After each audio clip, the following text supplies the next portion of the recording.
Good morning, everyone. Welcome to our 10:30 kids story time.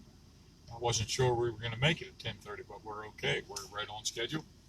And we are in Cumberland, Maryland right now. And I grew up in Cumberland, Maryland, and I thought it would be good to go by and see the house where I grew up, at least from about 4 years old until after fifth grade through most of elementary school. And that is 33 Maple Street. 33 Maple Street. And I remember when I pull up here, I can see that gate leads to the backyard. And I remember when I was little that my dad actually had a chain and a lock on that gate to keep us inside. And so I think back about that. I didn't know it, but I was under lock and key. And as I got a little older, then I learned to climb the fence and I could escape. And he would ask me if I climbed the fence, and I would lie and say I hadn't. And I think he knew that I had climbed out of the yard. And if you look, you can see the back trees in the back. That yard, when I was a little boy, it seemed like that backyard was so big. We'd play football in that backyard and chase each other. But you can see that the woods are not very far from the house. And we used to keep the trash cans in the back corner of the yard there. So that's where I walked that night in the dark with the trash.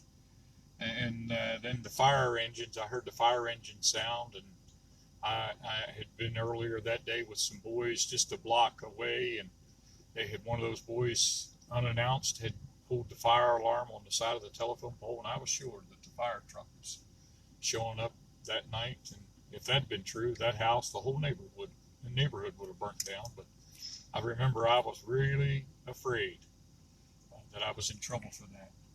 I remember standing looking out the window, the picture glass window in the front of the house with my mom. She had a white cat named Frosty.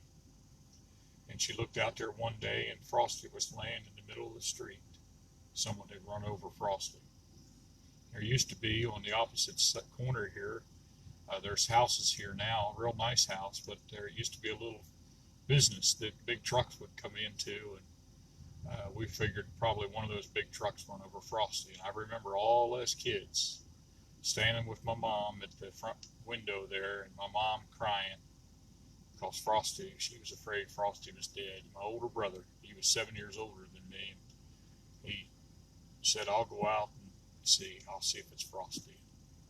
We all watched him go out the front door and down the sidewalk, across the front sidewalk, out, and he walked out into the street. I'll never forget it. He looked at the little cat. He looked up and looked at my mom, and she was already crying pretty hard, and he nodded his head yes. And then my mom really broke down, really cried. That old cat would hide himself, and there used to be some bushes right around the corner, big bushes right around the front of the house, and all that's gone now. Someone's ripped all that out.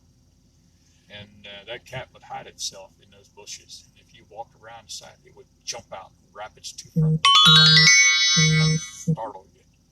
That was one of its favorite games, old Frosty. It's a good thing to go back sometimes and remember things.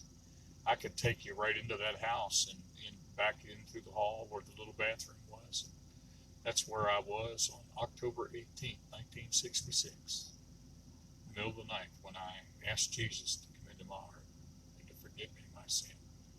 I've often thought about knocking at the door, and whoever comes to the door, tell them who I am, and that I'd like to, if they wouldn't mind, if I could go in and just stand right there where I was. And maybe one day I'll do that.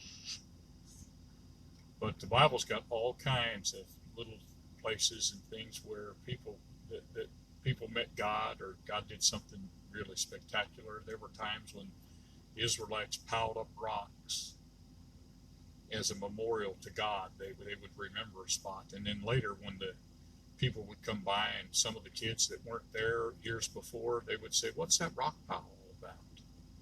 And it gave whoever the adults were, it gave the older adults a chance to share the story of what God did.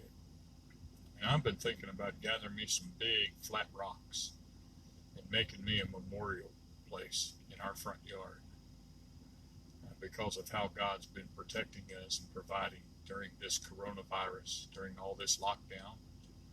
I know it's not over yet, but we're getting there, and God's been good. He's been with us through the whole thing. So maybe you've got a place you remember. Maybe it would be a good thing for you and your family to take a ride somewhere and remember something big, something major in your life that God stepped in and you remember it. Don't ever forget it.